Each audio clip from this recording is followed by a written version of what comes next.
എന്താ മാഷെ വണ്ടി സ്റ്റാർട്ടാവണല്ലോ? വണ്ടി സ്റ്റാർട്ടാക്കി ശ്രമിച്ചാലല്ലേ സ്റ്റാർട്ടാവുള്ളൂ.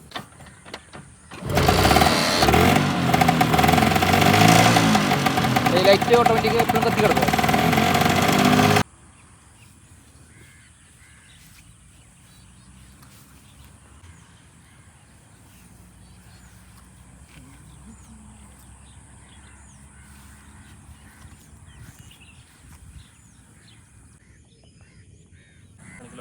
നമുക്ക് വണ്ടി ഭ്രാന്തന്മാർക്ക് വേണ്ടി അടുത്ത വിശുദ്ധ അധ്യായം നമ്മൾ തുറക്കുകയാണ്. ഒന്നുമല്ല, ലാംബ്രട്ട LI 150 എന്ന് പറഞ്ഞ മോഡലിനെ കുറിച്ചുള്ള ബാക്കി കുറേ കാര്യങ്ങൾ പറയാനാണ്.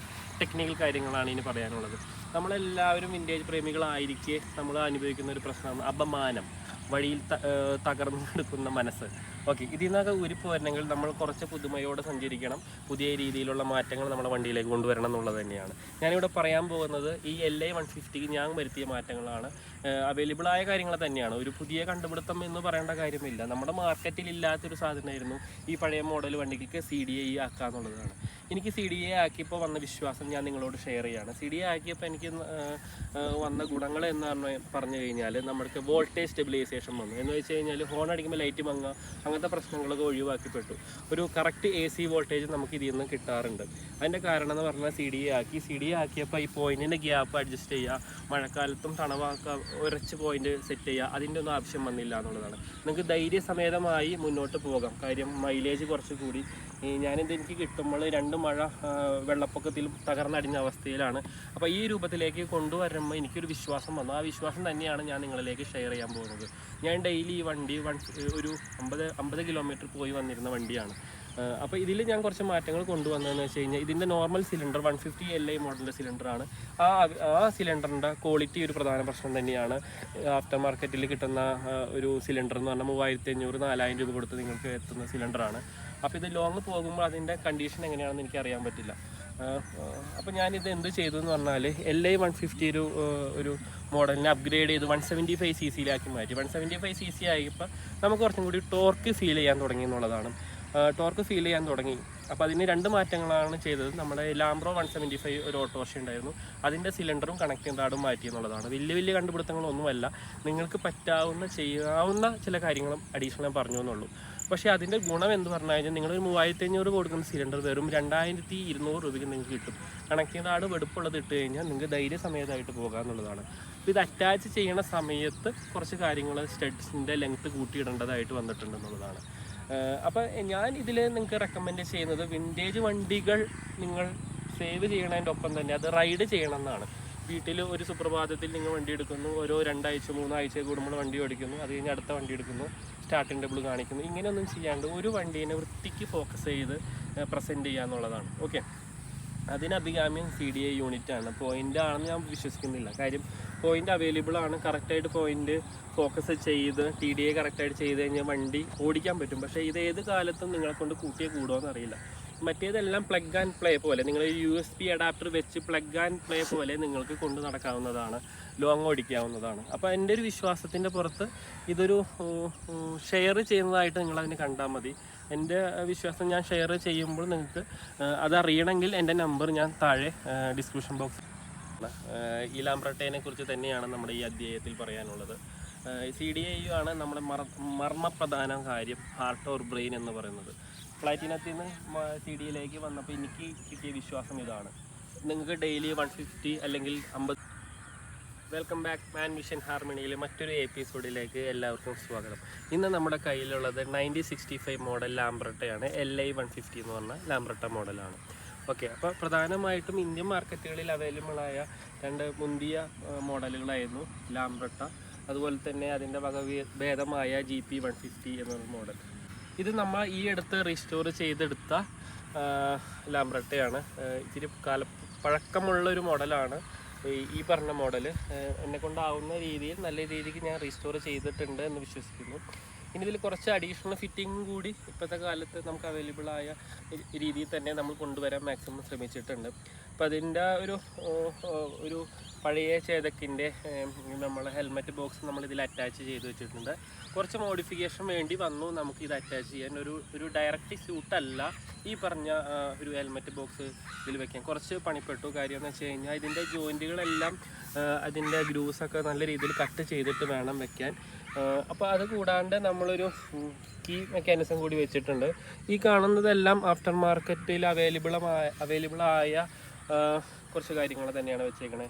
ഈ പറഞ്ഞ സർവീസ് ഇൻസ്ട്രക്ഷൻസ് എല്ലാം നമ്മൾ വെച്ചു. എന്ന് വെച്ചാൽ സർവീസ് ഇൻസ്ട്രക്ഷൻ അത്രയേ ഉള്ളൂ. ആദ്യത്തെ കുറച്ച് കിലോമീറ്ററിൽ നമ്മൾ ഒരു 40-45 ഈ എൻജിൻ പണി കഴിഞ്ഞ് 45 കിലോമീറ്ററിൽ നമ്മളത് ഓടിക്കണം എന്നുള്ളതാണ്. 2% ഓയിൽ നമ്മൾ ഒഴിക്കണം. സാധാരണ ഒരു 20-25 ml ആണ് പെർ ലിറ്ററിൽ നമ്മൾ ഒഴിക്കാറ്. എൻജിൻ്റെ പെർഫോമൻസിന് ഇത് കാര്യമായിട്ട് ബാധിക്കും.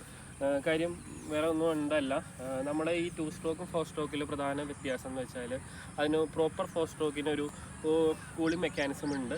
നമ്മുടെ ഇതിൽ ഒരു ഓയിൽ എന്താ പറഞ്ഞാൽ ഇതിൽ കറക്റ്റായിട്ടൊരു കൂളിംഗ് മെക്കാനിസം ഇല്ല. ഇപ്പോൾ ഇതിൻ്റെ എൻജിൻ ഒരു പ്രത്യേകത എല്ലാവരും ശ്രദ്ധിച്ചാൽ അറിയാം. കമ്പയർ ടു ഈ പറഞ്ഞ നമ്മുടെ ബജാജ് ചേതക്കിനെ അപേക്ഷിച്ച് കുറച്ചും കൂടി ഒരു ഓടിക്കാൻ റൈഡിങ് കംഫർട്ടബിൾ ഇത് കൂടുതലാണ്. പക്ഷേ ചില കാര്യങ്ങളിൽ ഇത്തിരി പിന്നോക്കം നിൽക്കുന്നുണ്ട് താനും. കാര്യം എന്ന് വെച്ച് കഴിഞ്ഞാൽ സ്റ്റാർട്ടിങ് ട്രബിളും അങ്ങനെ കുറേ മെക്കാനിസം, സ്റ്റാർട്ടിങ് ട്രബിളെല്ലാം ഇതിനെ കാര്യമായ രീതിയിൽ ബാധിക്കാറുണ്ട്. ഒരു മഴക്കാല കാലങ്ങളിലും അല്ലെങ്കിൽ നമ്മളൊരു പ്രഷർ വാഷ് ചെയ്യുന്ന സമയങ്ങളിലെല്ലാം ഇതിനൊരു സ്റ്റാർട്ടിങ് പ്രോബ്ലം കാണിക്കാറുണ്ട്. അതിൻ്റെ കാര്യം എന്താണെന്ന് വെച്ച് കഴിഞ്ഞാൽ ഇതിൻ്റെ പ്ലാറ്റിനം പോയിന്റിൽ അല്ലെങ്കിൽ അതിൻ്റെ വയറിൻ്റെ പ്ലഗ് പോയിന്റിൽ അങ്ങനെയെല്ലാം വെള്ളം കയറുന്നത് കൊണ്ട് ഓവർകം ചെയ്യാൻ വേണ്ടി നമ്മൾ ചെയ്ത ഒരു മെത്തേഡ് എന്ന് പറഞ്ഞാൽ ഇതിൻ്റെ ഈ പ്ലാറ്റിനം അല്ലെങ്കിൽ ഇഗ്നീഷൻ സിസ്റ്റം നമ്മൾ കംപ്ലീറ്റ് എടുത്ത് മാറ്റിയിട്ട് നമ്മൾ എന്താ ചെയ്തത്, CDI യൂണിറ്റ് ആക്കി മാറ്റി എന്നുള്ളത്. അപ്പോൾ CDI യൂണിറ്റ് ആക്കുമ്പോഴത്തെ ഒരു ഗുണം എന്താണെന്ന് വെച്ചാൽ നമുക്ക് അതിനെ വിശ്വസിച്ചിട്ട് എങ്ങോട്ട് വേണമെങ്കിലും കൊണ്ടുപോകാം എന്നുള്ളതാണ്. പിന്നെ ഇതിലൊരു പ്രധാന പ്രശ്നം, പഴയകാല വണ്ടികളൊക്കെ നല്ല രീതിയിൽ മെയിൻറ്റെയിൻ ചെയ്ത് പോകാൻ ബുദ്ധിമുട്ടാണ്. അതിൻ്റെ ഭംഗി, അതിൻ്റെ ശോഭ നിർണ്ണയിക്കുന്നത് അത് കൊണ്ട് നടക്കുന്ന രീതി തന്നെയാണ്. നല്ല രീതിയിൽ പെയിൻറ്റ് ചെയ്യണം, നല്ലൊരു വർക്ക്ഷോപ്പ് തന്നെ കണ്ടിട്ട് റീസ്റ്റോർ ചെയ്യണം എന്നുള്ളതാണ്. നേരത്തെ പറഞ്ഞൊരു പോയിന്റ് ഉണ്ട്, നമ്മൾ രണ്ടെണ്ണത്തിനെ കമ്പയർ ചെയ്ത് പറയും ഏതാണ് നല്ലതെന്ന്. രണ്ടും നല്ല തന്നെയാണ്. പക്ഷേ ഇതിൻ്റെ എൻജിൻ ഇരിക്കുന്നത് സെൻട്രലി മൗണ്ടഡ് എൻജിനാണ്. ഓക്കെ, സെൻട്രലി മൗണ്ടഡ് എൻജിനായിരിക്കുമ്പോൾ മറ്റേ നമുക്കൊരു സിമെട്രി മാക്സിമം കിട്ടും എന്നുള്ളതാണ്. വണ്ടി ഓടിക്കുമ്പോൾ ഒരു സൈഡിലേക്ക് ഉള്ളൊരു ചായ്വ് നമുക്ക് ഫീൽ ചെയ്യില്ല. എടുത്ത് പറയേണ്ട കാര്യം അതൊക്കെ തന്നെയാണ്. പിന്നെ ഇതിൻ്റെ ഒരു സൗന്ദര്യം, ഇതിൻ്റെ ഒരു ഡ്യൂറാബിലിറ്റി അല്ലെങ്കിൽ ബിൽഡിംഗ് ക്വാളിറ്റിയാണ്. ഇത് ശരിക്കും പറഞ്ഞാൽ ഇറ്റലിയിൽ നിന്ന് ഇമ്പോർട്ട് ചെയ്ത് കൊണ്ടുവന്ന് അക്കാലത്ത് കൊണ്ടുവന്ന വണ്ടികളിൽ വെസ്മനെ തന്നെ ഈ ലാംബ്രട്ടെ കൊണ്ടുവന്നു എന്നുള്ളതാണ്. ഇനി ഇതിൻ്റെ ഒരു ബ്രേക്കിംഗ് മെക്കാനിസം എന്ന് പറഞ്ഞു കഴിഞ്ഞാൽ ഈ കാണുന്ന കേബിൾ മെക്കാനിസം തന്നെയാണ്. അപ്പോൾ പഴയ കാലങ്ങളിൽ ഈ നമ്മൾ കറക്റ്റായിട്ട് ബ്രേക്ക് മെയിൻറ്റെയിൻ ചെയ്തിട്ടില്ലെങ്കിൽ കേബിൾ പൊട്ടിപ്പോവാന്നുള്ളത് തന്നെയാണ്. ഇതിൽ നമ്മൾ അഡീഷണലി ചെറിയ ചേഞ്ച് കൊണ്ടുവന്നു എന്നുള്ളത് നമ്മുടെ സൈലൻസിൻ്റെ എക്സോസ്റ്റ് പൈപ്പിന് കുറച്ച് ലെങ്ത്ത് കൂട്ടി. അപ്പോൾ ആ ലെങ്ത്ത് കൂട്ടിയ സമയത്ത്, ആ ലെങ്ത്ത് കൂട്ടാനുള്ള കാരണം എന്ന് വെച്ച് കഴിഞ്ഞാൽ നമ്മൾക്കൊരു കൂടുതൽ ആയുസ് കിട്ടാൻ വേണ്ടി നമ്മളെപ്പോഴും ഒരു 20% എന്നുള്ളത് ചെറിയ ചേഞ്ച് കൊണ്ടുവരും. ഐ മീൻ 2% എന്നുള്ളത് അല്ലെങ്കിൽ 20 ml എന്നുള്ളത് 25 ഒക്കെ കൂട്ടി ഒഴിക്കും ലോങ് റൈഡൊക്കെ പോകുമ്പോൾ. അപ്പോൾ ഈ സൈലൻസറിൻ്റെ ട്യൂബിന് ഈ ലെങ്ത്ത് കുറവാണെങ്കിൽ ബാക്കി വരുന്ന ഓയിലും അല്ലെങ്കിൽ പെട്രോളും ഇതിൻ്റെ പുറത്തേക്ക് തെറിച്ചു പോവുകയും ടയറിലേക്ക് അത് പടരാനും ചാൻസ് കൂടുതലാണ്. ഓക്കെ, അപ്പോൾ വരുന്ന ആ ഓയിൽ മയൊക്കെ മാറാൻ വേണ്ടിയാണ് നമ്മൾ ഇങ്ങനെ ഒരു മെക്കാനിസം ഇതിൽ കൊണ്ടുവന്നത്. മാത്രമല്ല ഈ എക്സ്റ്റൻഷൻ കൂടുമ്പോൾ, ലെങ്ത്ത് കൂടുമ്പോൾ അവിടെ ലെങ്ത്ത് കൂടുമ്പോൾ ഒരു വൈബ്രേഷൻ ഉണ്ടാവാണ്ടിരിക്കാൻ വേണ്ടി നമ്മളൊരു സ്റ്റേ ഇവിടെ അറ്റാച്ച് ചെയ്തിട്ടുണ്ട്. ഇവിടെയാണ് ആ സ്റ്റേ നമ്മൾ അറ്റാച്ച് ചെയ്തത്. ഓക്കെ, അടുത്തത് നമ്മളൊരു ലഗേജ് കാരിയർ ഇതിൽ അറ്റാച്ച് ചെയ്തു. ഇത് നമുക്ക് ആ പഴയ മോഡലിൽ തനിമ നിലനിർത്താനും നമ്മുടെ യൂസിനും വേണ്ടിയാണ് ഈ ലഗേജ് കാരിയർ കൊണ്ടുവന്നത്. നമ്മളിത് പെയിൻറ്റിങ് ചെയ്തിട്ടുള്ളൂ, പ്ലേറ്റിങ് ചെയ്തിട്ടില്ല. കാര്യം എന്താ വെച്ചാൽ നല്ല പ്ലേറ്റിങ് ഇപ്പോൾ അവൈലബിൾ അല്ലാത്തത് കൊണ്ടാണ് അങ്ങനെ ചെയ്തത്. കാരണം മഴക്കാലമാണ്. അപ്പോൾ പ്ലേറ്റ് ചെയ്ത് കഴിഞ്ഞാൽ ഒരു 1.5-2 കൊല്ലം കഴിയുമ്പോൾ വീണ്ടും തുരുമ്പിക്കും. അപ്പോൾ തുരുമ്പിച്ച് തുടങ്ങി. ഇത്രയും കാര്യങ്ങളാണ് ഇതിൽ കൊണ്ടുവന്നത്. യഥാർത്ഥത്തിൽ വേറെ മോഡിഫിക്കേഷൻ ഒന്നും കൊണ്ടുവന്നിട്ടില്ല. പിന്നെ നമ്മൾ ചുമ്മാ നമ്മുടെ ഒരു ബാഡ്ജ് അറ്റാച്ച് ചെയ്തിട്ടുണ്ട്. ഈ ബാഡ്ജ് സത്യം പറഞ്ഞാൽ ഒറിജിനൽ ബാഡ്ജാണ്. APA ഓട്ടോമാറ്റിക് പ്രൊഡക്റ്റ് ഓഫ് ഇന്ത്യയുടെ ഒരു ബാഡ്ജ് യഥാർത്ഥത്തിൽ കൊണ്ടുവന്ന് വെച്ചിട്ടുണ്ട്. ഇത് സീറ്റും ഉണ്ടായിരുന്ന ഒരു ബാഡ്ജാണ്. ശരിക്കും അത് ലാംബിയിൽ അവൈലബിൾ ആയ ഒരു ബാഡ്ജാണ്. ഇത്രയാണ് കൊണ്ടുവന്നത്. ഇന്നസെൻറ്റി എന്ന് പറഞ്ഞ ഒരു കമ്പനിയുടെ ഒരു പ്രൊഡക്റ്റാണ് ഈ ലാംബ്രട്ട അല്ലെങ്കിൽ LA 150 എന്ന് പറഞ്ഞു കഴിഞ്ഞാൽ. ഇതിൻ്റെ ഒരു ശരാശരി മൈലേജ് വരുന്നത് ഒരിക്കലും അപ് ടു 35 ആണ് പറയുക. പക്ഷേ കാലാന്തരത്തിലുള്ള പഴക്കം കൊണ്ടും കാർബറേറ്ററിൻ്റെ ട്യൂണിങ് കറക്റ്റ് ആവാത്തത് കൊണ്ടും ഒരു 15-20 നമുക്ക് അല്ലെങ്കിൽ 25 ചുരുങ്ങാറുണ്ട്. ഇതിൻ്റെ ഒരു വേഗത എന്ന് പറഞ്ഞാൽ എൻ്റെ മനസ്സിൽ പറയുന്നത് എനിക്ക് തോന്നി, ഞാൻ ഓടിച്ച് മനസ്സിലാക്കിയത് അപ് ടു 65 to 70 ഒക്കെയാണ്. നമുക്ക് റൈഡിങ് കംഫർട്ട് കമ്പയർ ചെയ്യുകയാണെന്ന് വിചാരിച്ചു കഴിഞ്ഞാൽ കുറച്ചും കൂടുതലാണ് സത്യം പറഞ്ഞു കഴിഞ്ഞാൽ ലാംബ്രട്ടയ്ക്ക്. ഇനി ഇതിൻ്റെ ഷോക്കപ്പിനൊക്കെ ചെറിയ ചെറിയ വ്യത്യാസങ്ങളുണ്ട്.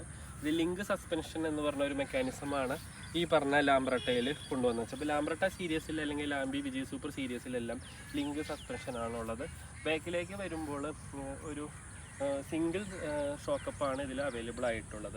ഇനി ഇത് ലാംബ്രയിൽ ചെറിയ ചെറിയ വ്യത്യാസങ്ങൾ വരുന്നതെന്ന് പറഞ്ഞു കഴിഞ്ഞാൽ ഇതിൻ്റെ മോണോഗ്രാം, ഇവിടെ APA എന്ന് പറഞ്ഞ പ്രൊഡക്റ്റ് ആണ്, കമ്പനിയാണ് ഇന്ത്യയിൽ വന്ന് അസംബിൾ ചെയ്ത് ലാംബ്രട്ട എന്ന് പറഞ്ഞത്. ഇത് ഒറിജിനൽ മോണോഗ്രാമാണ്. ഇത് പഴയ മോണോഗ്രാം എടുത്ത് വെച്ചതാണ്. ആക്ച്വലി ഇത് അവൈലബിൾ ആയത് APA ലാംബ്രട്ട എന്ന് പറഞ്ഞ മോഡലാണ്.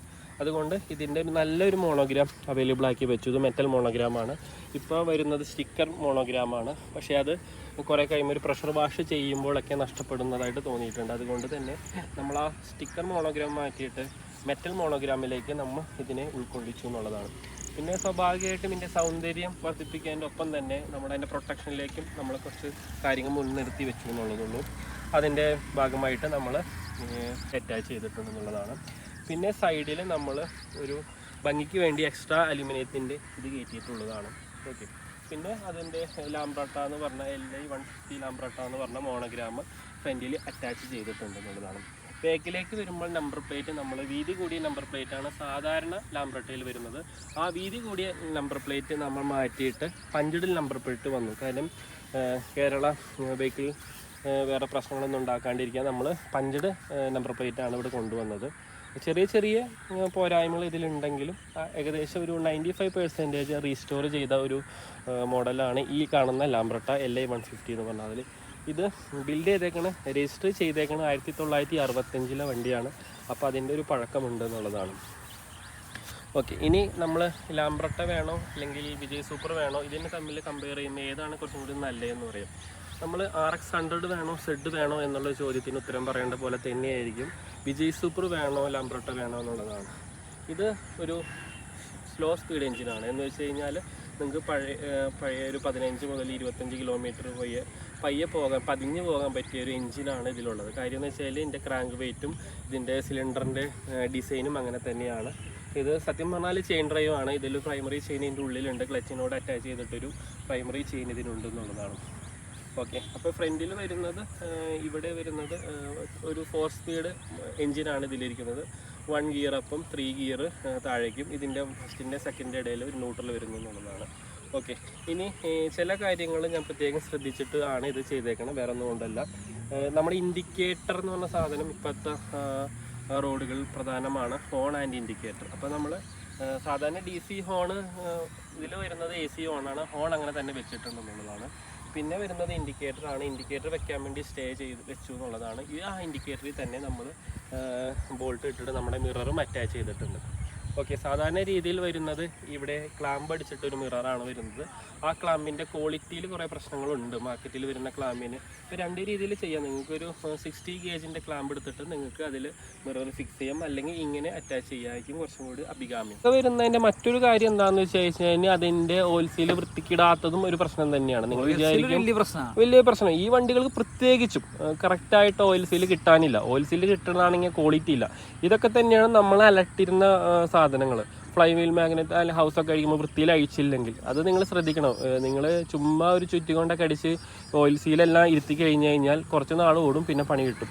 അപ്പോൾ അത് ചെയ്യുന്നത് നിങ്ങൾ വൃത്തിക്ക് ചെയ്യാം എന്നുള്ളതാണ്.